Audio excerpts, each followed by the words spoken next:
আলোকিত করে জানিয়েছিলেন চম্পানি নগরে। তুমি কি কথা শোনালে বেনে?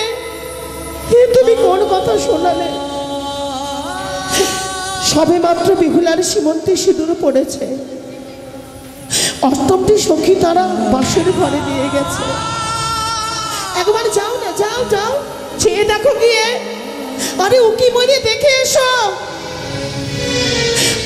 অষ্টমটি সখী নিয়ে বিহুলা যে কত সুখী আছে, কতটা আনন্দে আছে আজকের দিনে। আর কি করে তার কর্ণ করে তুলবে যে আজ আমাদের ছেড়ে চলে যাবে বেহুলা? কি করে বলতে পারবে গো? জানো গো, জানো বলবে যেই মাটির প্রতিমাকে তিলে তিলে গড়েছিলাম, যেই মাটির প্রতিমাকে সুন্দর করে তৈরি করেছিলাম, আজ তাকে বুঝি নিরঞ্জন করে দিতে হবে গো। কিন্তু বেনে, ভুলে যেও না তুমি, নারী জাতি হচ্ছে পরের সয়না। পরকে আপন করে নেওয়াই তো নারীদের কর্তব্য। বলো, বিবাহের পর মাতা পিতা সত্যই পর হয়ে যায় গো। ভুলে গেছিলাম আমি আমার নিজের কথা। আমিও তো একদিন এসেছিলাম আমার জন্মদাতা মাতা পিতা আত্মীয় স্বজনকে ছেড়ে তোমার দুটি হাত ধরে চলে এসেছিলাম তোমার এই উচানি নগরীর রাজপ্রাসাদে। সে কথা যদি আজ সত্য হয়, এ তো বিধির বিধান, এ তো পালন করতেই হবে গো বেনে, পালন করতেই হবে। কিন্তু বলো তো বেনুকা, বলো তো, এই যে রক্তের সম্পর্ক, গড়া সম্পর্ক, নদীর জলকে যেমন কেটে দুই ভাগ করা যায় না, সন্তান পিতা মাতার সম্পর্ক কি কখনো ভাগ করা যায়? তবে কেন বিধি আমাদের এই সম্পর্ককে ছিন্ন করে দিয়েছে, তাসের ঘরের মতো ভেঙে দিতে চাই? বলো, বলো না তুমি। জানি না গো বেনে, তবে যাও বেহুলাকে একবার দেখেই দেখো। বিহাই মশাই, মনে কিছু করবেন না ভাই। বই ভাই মহাশয়, জ্ঞান ঠাকুরা, এসব নিয়তির খেলা, নিয়তির খেলা ঘরে আজ যে আমি আপনার কন্যাকে নিয়ে যাব আমার চম্পক নগরে, এটা আমাদের ক্ষণস্থায়ী বিদায়। ক্ষণকাল শুধু অপেক্ষা করেন, আমরা কথা দিলাম শত দুঃখ আমাদের মনে থাকলেও আপনার হাতে আমরা তুলে দেব। এই তাই হবে। কে কোথায় আছো গো? বেহুলাকে একবার এইদিকে নিয়ে এসো। ছাড়তে বলো বাসর ঘর, নিয়ে আসতে বলো আমার ঘরের লক্ষ্মীকে। কোথায় বাদনগরীগণ, কোথায় আমার নবরক্ষ বরযাত্রীগণ, তোমরা কোথায় রয়েছো? তোমরা সকলে প্রস্তুত হও, আর কিছুক্ষণে বেরিয়ে যাব আমরা।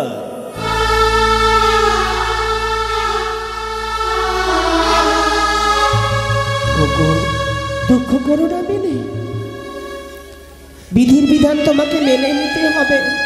ভাবছি, জন্ম দিয়েছো, কর্ম তোমাকে করতেই হবে। ভাবছি, ভাবলে হবে না, ভাবলে হবে না গো। ধৈর্য ধরতে হবে মেনে, ধৈর্য ধরতে হবে। 10টি মেয়ে, 5টি একমাত্র মেয়ে, সে কেমন করে থাকবে একাকিনী আমাদের ছেলে? বলো, কেমন করে থাকবে? সেই তো বড় দুঃখ গো। বয়সে নবীন, সংসার ধর্মের জ্ঞান মতি বিবেক তার মনে এখনো ফুটে ওঠেনি। এত বড় ভাববার কথা। দেখি আমি তাকে বুঝিয়ে বলে দিতে পারি কিনা। শিক্ষা তো আমাদেরই দিতে হবে। এক নতুন সংসারে যখন পদার্পণ করবে, সংসারের যে কতগুলো নিয়ম কর্ম আছে সেসব আমাদেরকেই শিক্ষা দিতে হবে। বেহুলা, বেহুলা,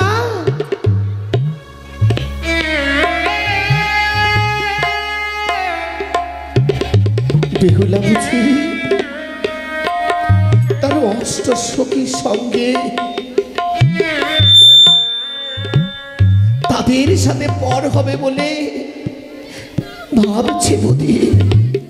না গো না, তারা খেলার সাথী তো, তাদের মধ্যে একজনের সীমন্তে সিঁদুর পড়েছে। হয়তো কেউ খুশি পায়, কেউ হয়তো তার সঙ্গে দুঃখেই রয়েছে, কেউ হয়তো ভাবছে নারীদের বিবাহ জনম সবারই ভাগ্যে হয় না। একের পর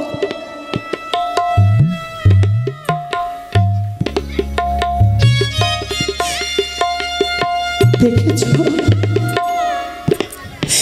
এই তো আমার বেহুলা নয় গো,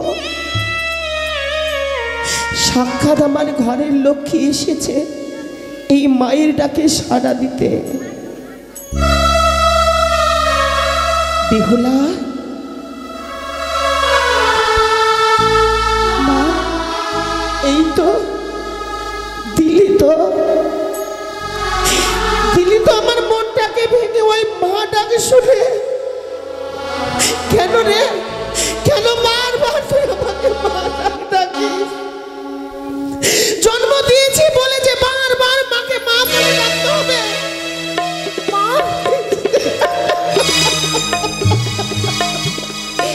তুমি কি বলছো মা? তোমরা যদি অমন করে ভেঙে পড়ো তাহলে কি করে আমি শ্বশুর বাড়িতে যাব বলো তো? বেহুলা, বাবা, বাবে, ও বাবা, আর নয় আর নয়, আর বাবা বলে ডাকিস না রে। এক পাখিকে খাঁচায় আবদ্ধ করে রেখেছিলাম, যে পাখি সকাল সাথে কথা কইতো, কথা বুঝতো, সে পাখি আজ খাঁচা ছেড়ে উড়ে যাবে। আর কি ডাক দেবে বাবা বলে, কি ডাক দেবে? তুমি অমন করে ভেঙে পড়ো নে বাবা। আমি তোর চিরতরে চলে যাচ্ছি, আবার তো আসবো। ও মা, কিন্তু বেহুলা, এক নতুন সংসারে পদার্পণ করতে যাচ্ছিস। সেই সংসারে পদার্পণ করতে গেলে অনেক নিয়ম কর্ম আছে মা, তার যে তোর জানা নেই মা। তাহলে তুমি আমায় শিখিয়ে দাও বেশ, শ্বশুর বাড়িতে কিভাবে থাকতে হয়, কিভাবে চলতে হয়, কিভাবে বড়দের সম্মান দিয়ে কথা বলতে হয়। শোনবা, আজ যেসব কথা বলবো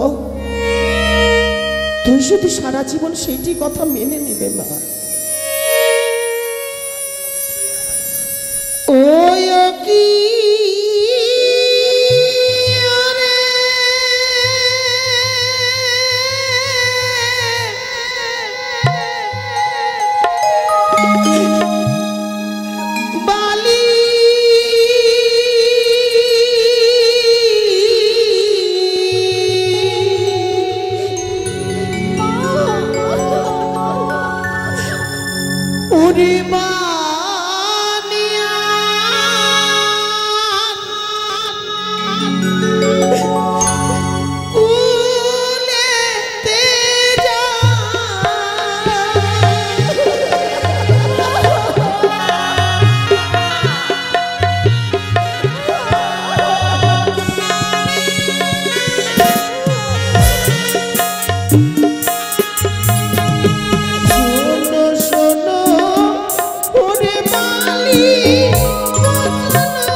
কল্যাণে নামিয়া বালি বন্দিবে চরণ, শ্বশুর শাশুড়ি মা তোমার গুরুজন।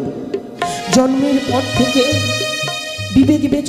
বিবেচনা চেতনা হবার পর যে শ্রদ্ধা সম্মান তুমি আমাদের এই দুজনকে করে এসেছো, আজকে থেকে সেই শ্রদ্ধা সম্মান সব কিছু নিজের শ্বশুর শাশুড়িকে ওরে সকাল বেলায় কাটে সন্ধ্যায় দিও বাতি,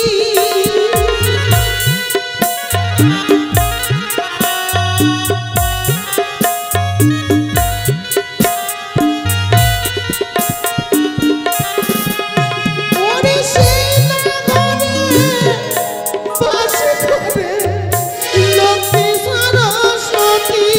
লক্ষ্মী সরস্বতী।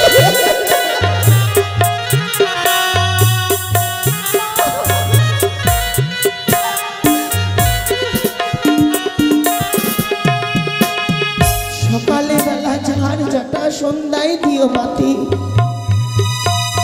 সেই না ঘরে বাস করে লক্ষ্মী সরস্বতী। এ আমাদের সনাতন ধর্মের প্রথা মা, এ নিয়ম পূর্বপুরুষ থেকেও চলে আসছে। এই রাজরানী রাজকন্যা হয়েও যে তুই এই কর্ম করবি না, এই কখনো ভাবিস না মা, এই কোনোদিন ভাবিস না। তুই যে নারী, নারী হয়ে তোকে এই কর্তব্যটুকু করতে হবে মা। ওরে সন্ধ্যা বেলায় যে নারী গো কাকে বলারে মা,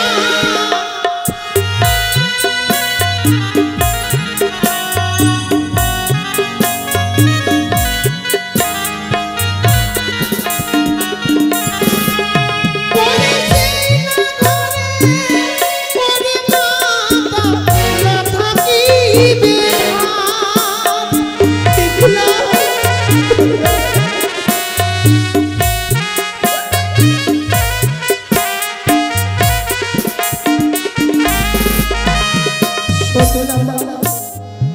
সন্ধ্যাবেলায় কোনোদিন কোনো প্রয়োজনে কলার পাতা কাটিস না মা। সেও এক নারী, সেই ঘরে কোনোদিন ভাত থাকবে না মা। লক্ষ্মীহীন ওই ওই ঘর সারা জীবনের জন্য তাই হবে।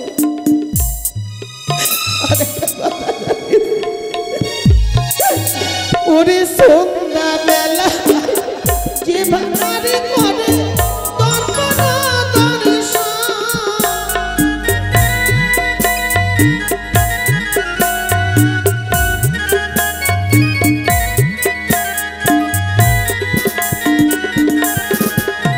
ওরে আয়ু থাকতে তার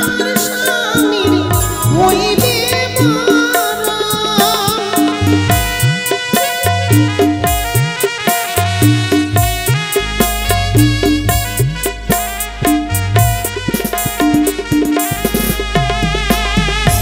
সন্ধ্যাবেলায় যে বা নারী করে দর্পণ দর্শন,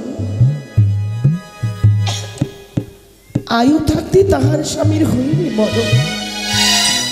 তাই এই নিয়মগুলো তুই মেনে নিবি মা, দেখবি কোনোদিন তোর সংসারে কোনোদিন অঘটন ঘটবে না মা। সারাটি জীবন তুই সুখী হবে, সারা জীবনে সুখী হবে। মা, আজ তুমি আমায় যা যা শিখিয়ে দিলে, তোমার সব কথা আমি আমার এই শাড়ির অঞ্চলে বেঁধে নিলাম। বেহুলা, শ্বশুর বাড়িতে গিয়ে আমি এমন কিছু করব না যে আমার বাবা মার মাথা যেন হেঁট হয়ে যায়। যে শিক্ষায় তোমরা আমায় মানুষ করেছো, আমি কোনোদিনও আমার শ্বশুর বাড়ি থেকে বাপের বাড়িতে অভিযোগ আসতে দেব না। তুমি দেখে রেখো বাবা, বেহুলা, আমি শাহরাজার মেয়ে। তুমি পারবে। পারতে যাবে মা তোমায় একে একে শিখিয়ে দিয়েছে সন্ধ্যাবেলা ঝাড়, যেগুলো কর্ম তুমি করবে না। আবার বলেছে তুমি ঘরে ঝাড় ঝাঁটা দিতে পারবে গো। পারতে যাওয়া কি হবেই বাবা। বেশ মানে বেশ, বাবা মায়ের সমস্ত যাতে উঁচু থাকে, মান সম্মান সবই কিছু যাতে উঁচু থাকে, এটুকু রাখিস রে। আমি তোমায় কথা দিয়ে যাচ্ছি বাবা, শ্বশুর বাড়িতে কি আমি এমন কিছু করব না যাতে আমার বাবার মাথা নিচু হয়ে যায়। আমি আমার কিচ্ছু করব রে বাবা। আমাদের আশীর্বাদ তোর মস্তকে থাকবে। বড় বৌদি, ও মেজ বৌদি, আজ তোমাদের একটা দায়িত্ব দিয়ে যাচ্ছি গো। এমন কি দায়িত্ব বেহুলা? আমি চলে যাবার পর আমার বাবা মা একেবারে ভেঙে পড়বে। তোমরা আমার বাবা মার খেয়ালে রেখো, রাখবো একটু হাতের যত্ন নিও। নেব। অনেক তপস্যার ফলে আমাকে পেয়েছি। এই বংশে কোনো মেয়ে নেই, আমাকে পাওয়ার পর বাবা মামাকে বড় আদর করে মানুষ করেছে। জানি রে বেহুলা। তাই আমার বাবা মার তোমরা একটু যত্ন দিও। মা, ও মা, তুমি এভাবে কেঁদো না মা। বেহুলা, তুই অমন করে দুঃখ দিয়ে যাবি না মা, বল। না মা, না। ভেঙে পড়েছে তোর বড় বৌদি, পাগল হয়ে গেছে তোর এই ছোট্ট বৌদি। দেখ না, দেখ। বাবা, মানে তোমরা আমায় আশীর্বাদ করো। শুধু আজ নয় রে, জন্ম জন্মান্তর ধরে তোর পিতা মাতার হুজানির প্রত্যেক মায়েরা মাসিরা আশীর্বাদ করবে। বেহুলা, মা, শোন মা, যদি আমরা তোর পিতা মাতা, কিন্তু তোর আর পিতা এসেছে মা। বিদায় নে মা, যা। তার আশীর্বাদ মস্তকে নিয়ে তুই শ্বশুরালয়ে যা। তুই সুখে শান্তিতে থাকবি মা, শান্তিতে থাকবি।